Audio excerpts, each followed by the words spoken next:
જઈશું દિલ્હી કે જ્યાં અટલજીની પ્રાર્થના સભા યોજાઈ રહી છે। अटल जी के परिचय का कोई साक्षात्कार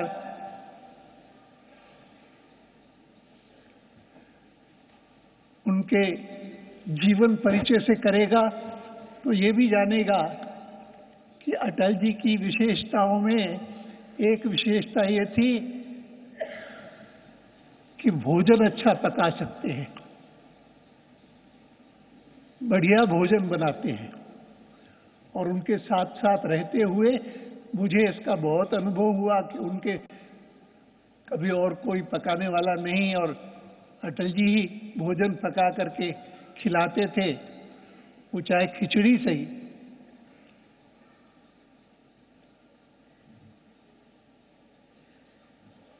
मैं इस बात का उल्लेख इसलिए कर रहा हूं कि अगर एक दिन मैंने अपनी पुस्तक लिख करके प्रकाशित की और सार्वजनिक रूप से मैं उसको वितरित करूंगा, ये घोषित किया, और अटल जी उस दिन नहीं आए तो मुझे कितना दुख हुआ कि अटल जी मेरी पुस्तक के विमोचन के दिन भी नहीं आए। और आज इस सभा में मैं जब बोल रहा हूं तो अटल जी की अनुपस्थिति में बोल रहा हूं, इसका दुख होता है, कष्ट होता है। मैं उनसे बहुत सीखा हूं, उनसे बहुत पाया है मैंने। यूं तो यह पार्टी ऐसी है जिस पार्टी में ऐसे ऐसे लोग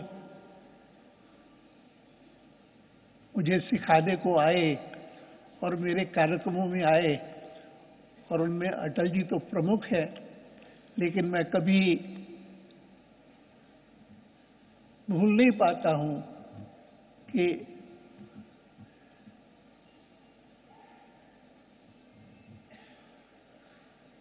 कैसे महान लोग थे। और भी आज भी यहाँ पर बैठे हुए बहुत सारे महान लोग हैं जिनका सहवास जिस जिस व्यक्ति को मिलता है वो बहुत कुछ सीख पाता है।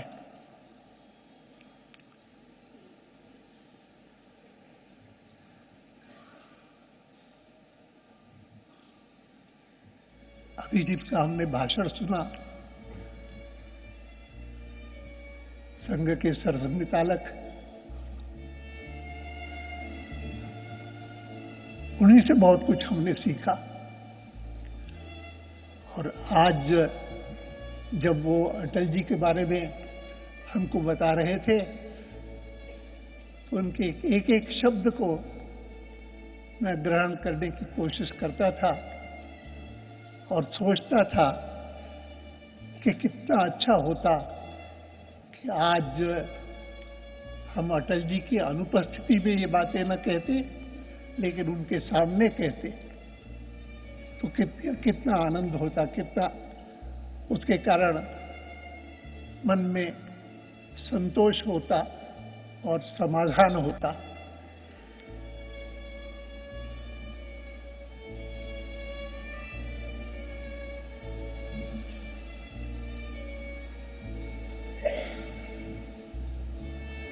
बहुत कुछ हमने सीखा अटल जी से,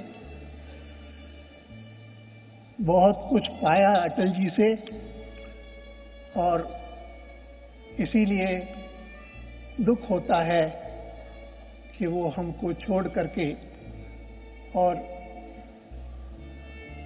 हमसे अलग हो गए।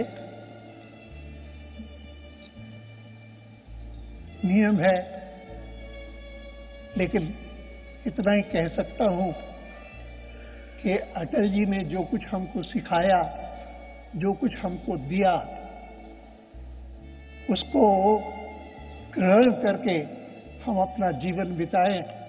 जितनी मात्रा में हम ये कर सकेंगे उतना हम एक प्रकार से जो संस्कार हमने राष्ट्रीय स्वयंसेवक संघ से पाए हैं, वो हमने उन संस्कारों को हमने कार्यान्वित किया, ये हमको मन में संतोष होगा। यही कह करके मैं विनम्र श्रद्धांजलि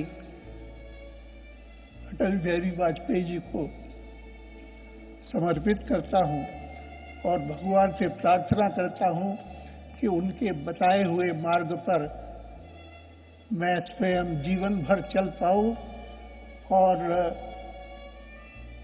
सब साथियों को वही संस्कार देने के मैं समर्थ हो सकूं। ये शक्ति भगवान मुझे दे।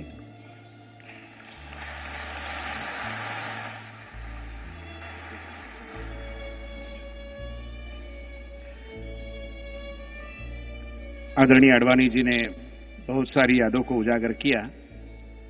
सही है कि ग्वालियर में श्री नारायण राव तरटे और श्री खानविलकर के हाथ पकड़कर श्रद्धेय अटल जी राष्ट्रीय स्वयंसेवक संघ की शाखा में आए, और यह भी सही है कि संघ कार्य में पूरी तरीके से वो जुट गए, काम करते रहे।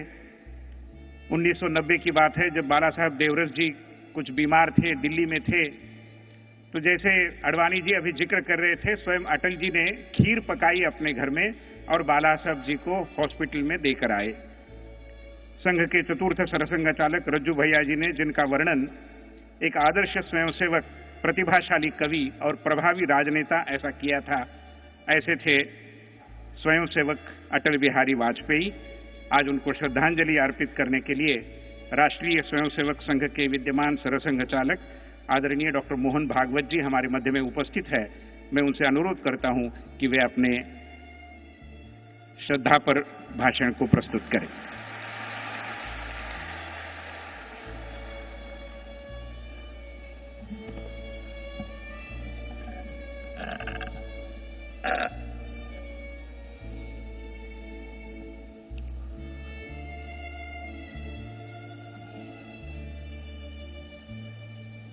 कल एक पुस्तक हाथ लगी, उसमें एक सुभाषित पढ़ने में आया। उसका भावार्थ ऐसा है,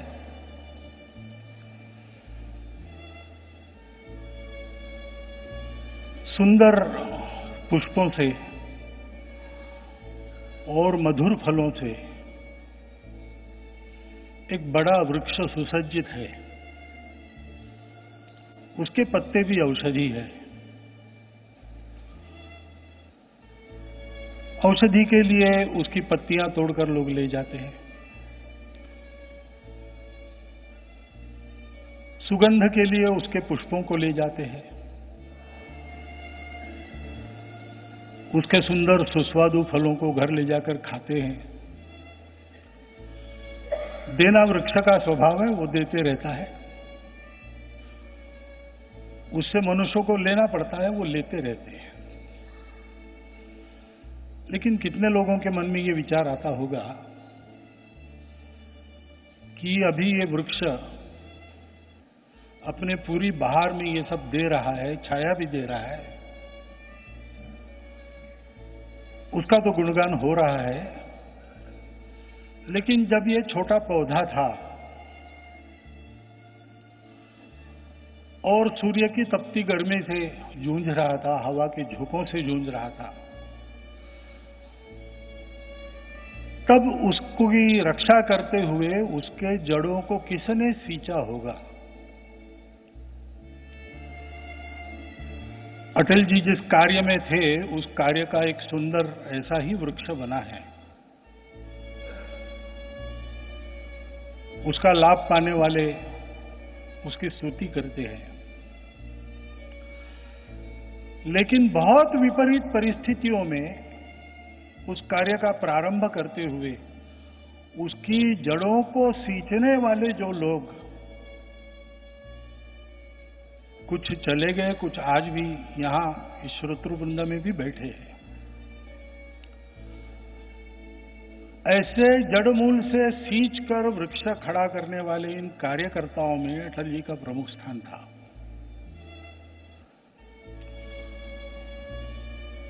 उनके कर्तृत्व का लगभग समग्र वर्णन हमारे माननीय प्रधानमंत्री जी ने कहा किया है। अडवाणी जी तो उनके साथ इतने वर्ष रहे,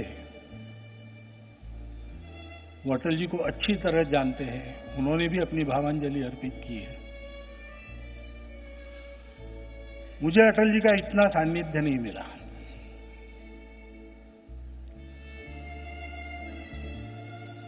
मैंने उनको देखा तो है, कॉलेज में पढ़ता था तब जनसंघ के अधिवेशन में प्रबंधक रहने का मौका मिला। उस अधिवेशन में अटल जी आए थे, 2-3 दिन वो रहे थे वहां पे। तो स्वाभाविक उस आयु में ऐसे जो प्रसिद्ध पुरुष रहते हैं उनको निकट से देखने का अवसर मिलता है और विशेषकर तरुण किशोर लोग उसका पूरा लाभ उठाते हैं। ऐसा मैंने भी प्रयास किया है। भाषण तो आसपास कहीं होगा तो उनका भाषण सुनने के लिए सभी लोग जाया करते थे, हम भी जाया करते थे।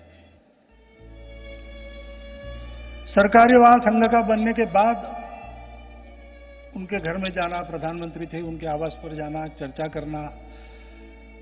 करने से ज्यादा उनकी चर्चा जो होती थी वो सुनना, ऐसा कुछ लाभ मिला है। परंतु उनका कार्यकर्तृत्व तो सभी के सामने है, उसके परिणाम सभी के सामने है। मन में विचार आता है कि इतना बड़ा कर्तृत्व, सबके प्रति मित्रता, राजनीति जैसे संघर्ष ही जिसका स्वभाव है, ऐसे कार्य में रहकर भी सबके प्रति सच्ची आत्मीयता, देश के सार्वजनिक जीवन के ऊंचाई पर पहुंचने के बाद भी और एकदम सामान्य व्यक्ति के प्रति अपने संबंधों का जतन करना, उसके प्रति संवेदनशील रहना, ये सब जो उनकी बातें हैं,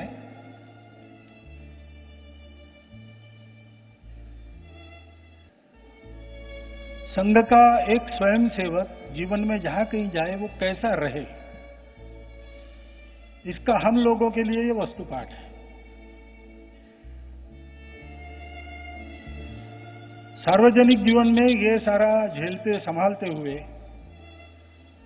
अपने ध्येय दिशा की ओर अविचल भाव से बढ़ते हुए, उसके लिए आवश्यक जिससे जैसा बरतना है वैसा बरतते हुए भी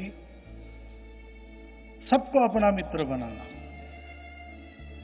उनकी एक कविता है, प्रभु मुझे इतनी ऊंचाई मत देना कि मैं किसी गौरैया को मेरे में अपना घोंसला बनाने में डर लगे, या मैं धरातल पर फैली हरी धूप को देखकर आनंदित न हो। उनकी एक कविता में है कि निर्जन स्थल पर अकेले ऊंचा तनकर खड़ा रहना ये बड़े बड़े पहाड़ों की महानता नहीं है, मजबूरी है। अब ये केवल उनके कविता की बातें नहीं है, ये उनके हृदय के भाव है जो उनके कविताओं में प्रकट होते हैं। और इसलिए अटल जी के शब्द और अटल जी का जीवन, इसमें उनको दूर से देखने वाले हो, उनको निकट से देखने वाले हो, सबको एक रूपता सी प्रतीत होती थी और इसलिए सबके मन में उनके प्रति विश्वास था। सामान्य लोगों में भी समर्थन करने वाले, विरोध करने वाले दोनों प्रकार के रहते, परंतु मनुष्य के बारे में सर्वदूर एकमत। और उसका कारण असामान्यता की स्थिति में भी उन्होंने अपने आप को देश के इस करोड़ों जनों से सम्मिलित जो समाज बना है उस समाज के साथ बनाए रखा, उसके संवेदना का भान हमेशा मन में जागृत रखा। कठिन से कठिन परिस्थितियों के तनावों से गुजरते हुए भी उनके अंदर का कवि, उनके अंदर का मनुष्य, इंसान, वो हमेशा जागृत रहा। कभी चेहरे का स्मितहास्य लुप्त नहीं हुआ, कभी उनकी जिंदा दिलेरी कम हो गई ऐसा किसी को आवाज तक हुआ नहीं, क्योंकि वो हुई नहीं। जीवन का तनकर सामना करने वाला वीर पुरुष और अपने इस पराक्रम का यत्किंचित भी अहंकार मन में न रखते हुए क्षण में जहां नम्र होना है वहां नम्र हो सकने वाला महापुरुष, ऐसी उनकी प्रतिमा सर्वत्र बनी है। मैं मानता हूं कि स्वयंसेवक ने राजनीति जैसे उथल पुथल भरे, जहां अपने ही देशवासियों को विरोध में भी देखना पड़ता है, ऐसे क्षेत्र में रहकर भी स्वयंसेवक के व्यवहार को कैसे कायम रखना, स्वयंसेवक के संस्कार में जो संवेदना भरी है उसको कैसे कायम रखना, स्वयंसेवक की कार्य कुशलता में तो सबको साथ लेकर चलने की जो कुशलता है उसका उपयोग कैसे करना, इसका एक आदर्श हम लोगों के सामने उपस्थित किया है। और इसलिए इस सत्य को तो हमको मानना ही पड़ेगा कि वो आज हम में नहीं है, लेकिन वो हमारी इर्द गिर्द ही है और हमेशा रहेंगे। मेरा तो स्वयं का अनुभव है कि जब उनसे निकट से परिचय नहीं हुआ था तब से ऐसा लगता था कि वो इर्द गिर्द ही है। उनके भाषणों के रूप में, उनके कविताओं के रूप में, उनके विचारों के रूप में, उनके जीवन के इन किस्सों के रूप में और उसमें से मिलने वाले अच्छे आदमी के व्यवहार के पाठों के रूप में वो पहले भी थे, आज भी है और सदा के लिए रहेंगे, क्योंकि ऐसे लोगों से ही मेरा भारत महान बनेगा। इस बात को हम समझें। उनकी इस पवित्र स्मृति में मैं संघ की ओर से और मेरी व्यक्तिगत विनम्र श्रद्धांजलि अर्पित करके मेरा भाषण पूरा करता हूं।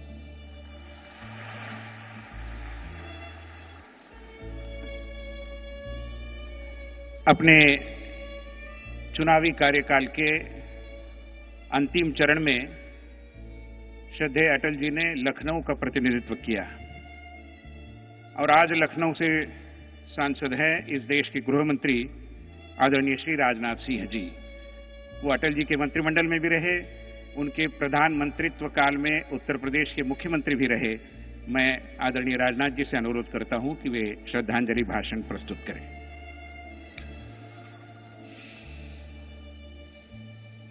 यह सच है कि अटल जी हमारे बीच नहीं रहे।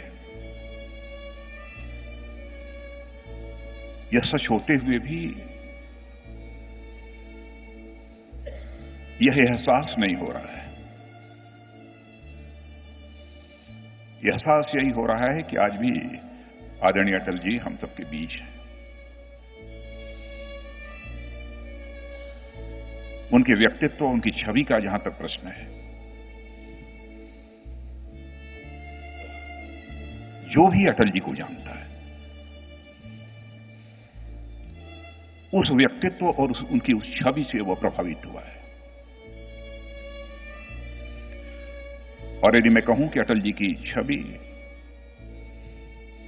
आज भी अटल है और आज भी अविचल है, तो यह कहना भी अतिशयोक्तिपूर्ण नहीं होगा।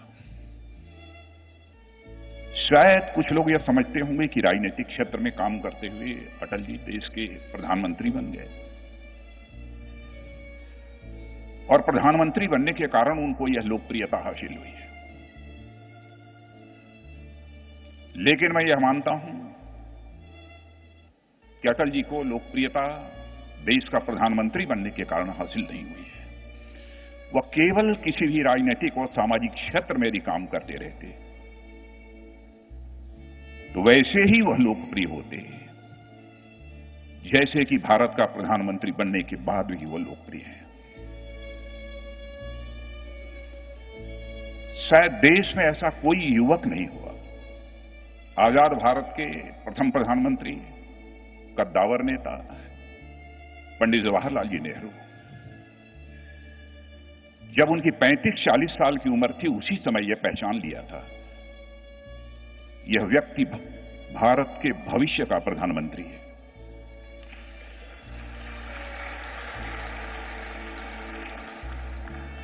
मैं समझता हूं कि आजाद भारत के इतिहास में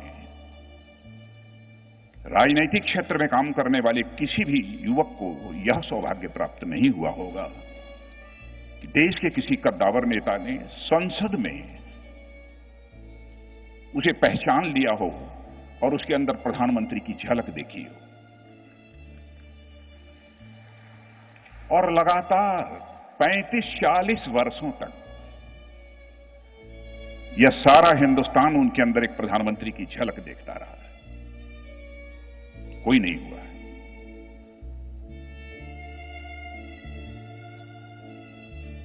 और प्रधानमंत्री बनने के बाद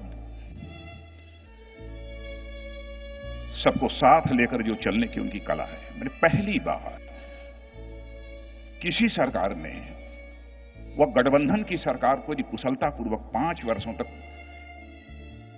किसी राजनेता ने चलाया है तो फर्दे अटल बिहारी वाजपेयी ने चलाया।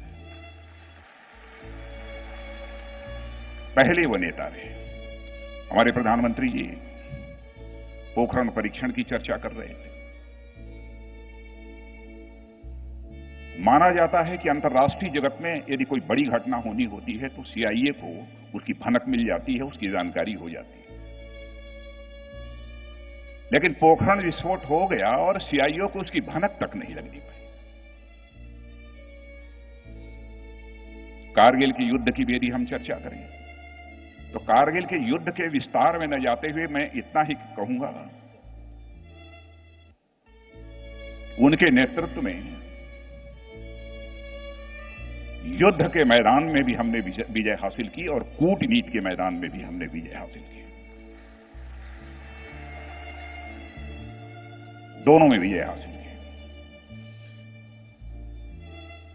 उनकी सादगी, उनकी काल्पनिक क्षमता, उनकी व्यक्तित्व क्षमता, इस सब की बहुत विस्तार में जाकर चर्चा करते हुए मैं अपने जीवन की एक घटना जो उनके साथ जुड़ी हुई है उसकी चर्चा करना चाहूं। 1991 में मैं उत्तर प्रदेश का शिक्षा मंत्री था। अटल जी लखनऊ से सांसद थे। एक महाविद्यालय के प्रबंधक ने उनसे आग्रह किया कि हमारे सांसद हैं, शिक्षा मंत्री जी को आप मेरे एप्लीकेशन पर, हमारे प्रार्थना पत्र पर लिख दीजिए कि हमारे इस काम को कर दें। उन्होंने लिख दिया और वो व्यक्ति अपना प्रार्थना पत्र लेकर आए मेरे पास। मैंने आदेश उस पर कर दिया। आदेश निर्गत होने में एक 10 दिन 12 दिन का शायद विलंब हुआ या किन कारणों से रुका मैं नहीं कह सकता हूं। फिर वह सज्जन अटल जी के पास पहुंचे, कहे मेरा काम नहीं हुआ, आप फिर से लिख दीजिए। उन्होंने कहा भाई मैंने एक बार लिख दिया, मैं बार बार नहीं लिखूंगा, मत लिखवाइए। लेकिन बहुत जिद किया उन्होंने। तो अटल जी ने उनके प्रार्थना पत्र पर लिखा, अब विलंब के ही कारण कीजिए, अब विलंब के ही कारण कीजिए, तुरत कपिन प्रभु आय सुदीजिए।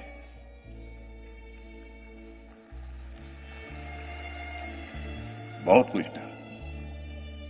मैंने फिर टेलीफोन करके कहा कि अटल जी आपके आशीर्वाद से मैंने पहले ही काम कर दिया था। व्यक्तित्व कितना महान था इसकी बार बार चर्चा करने की कोई जरूरत नहीं है, हर व्यक्ति को इसका एहसास है। और आज सारा देश ही नहीं बल्कि वह एक अंतर्राष्ट्रीय हस्ती थे। जो लोग भी उनके व्यक्तित्व से परिचित थे, सबको पीड़ा हुई है, सबको वेदना हुई है।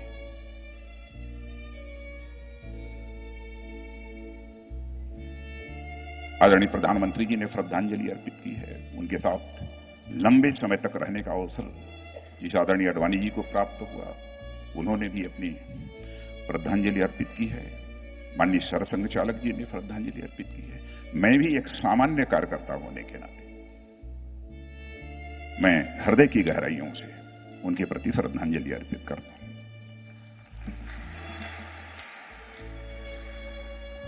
आज की इस सर्वदलीय श्रद्धांजलि सभा में भारतीय राष्ट्रीय कांग्रेस के अध्यक्ष श्री राहुल गांधी स्वयं उपस्थित रहना चाहते थे, मगर आज ही का दिन श्री राजीव गांधी की जन्म जयंती का दिवस है, जिसके कारण किसी कार्यक्रम की वजह से वो यहां पर आज नहीं आ पाए। मगर उन्होंने अपने प्रतिनिधि के रूप में पार्टी के वरिष्ठ नेता, राज्यसभा में नेता प्रतिपक्ष और कश्मीर के पूर्व मुख्यमंत्री श्री गुलाम नबी आजाद को यहां पर उपस्थित रहने का अनुरोध किया। गुलाम नबी जी यहां पर उपस्थित है, मैं उन्हें अनुरोध करता हूं कि वे श्रद्धांजलि भाषण दें।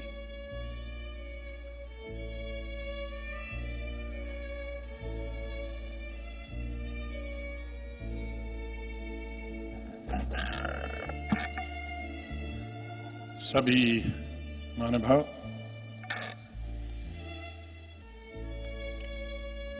जब माननीय अटल बिहारी वाजपेयी जी को श्रद्धांजलि दी जा रही थी स्टेडियम के अंदर, तो मैं देख रहा था पिछले 39 साल से जब मैं पहली दफा पार्लियामेंट में आया, आज तक कई सभाएं हुई श्रद्धांजलि अर्पित करने की, लेकिन ये अपने आप में एक अद्भुत सभा में देख रहा हूं कि जिसमें अलग अलग पार्टियों के लोग कश्मीर से लेकर कन्याकुमारी तक यहां जमा है। विचारधारा अलग अलग है, लेकिन एक व्यक्ति जब तक वो जीवित रहे, उन्होंने हमेशा प्रयास किया सबको साथ ले चलने का, जिसका उल्लेख हमारे गृह मंत्री जी अभी कर रहे थे। और आज जाते जाते अपने मरने के बाद भी, अपनी मृत्यु के बाद भी सबको इकट्ठा एक हाल में जमा कर गए। ये अपने आप में एक अद्भुत, बहुत कम लोग ऐसे होते हैं जो अपनी मौत के बाद भी दूरियों को कम करते हैं, और वो आज हमें इस स्टेडियम में नजर आ रहा है। बहुत सारे लोगों ने जो अटल जी की पार्टी से संबंध नहीं रखते, उन्होंने कई दूर से देखा होगा, लेकिन मैं हमेशा उल्लेख करता हूं कि जब मैं स्टूडेंट था और अटल जी और अडवाणी जी हमेशा साल में 1-2 सभाएं तो जम्मू में जरूर करते थे,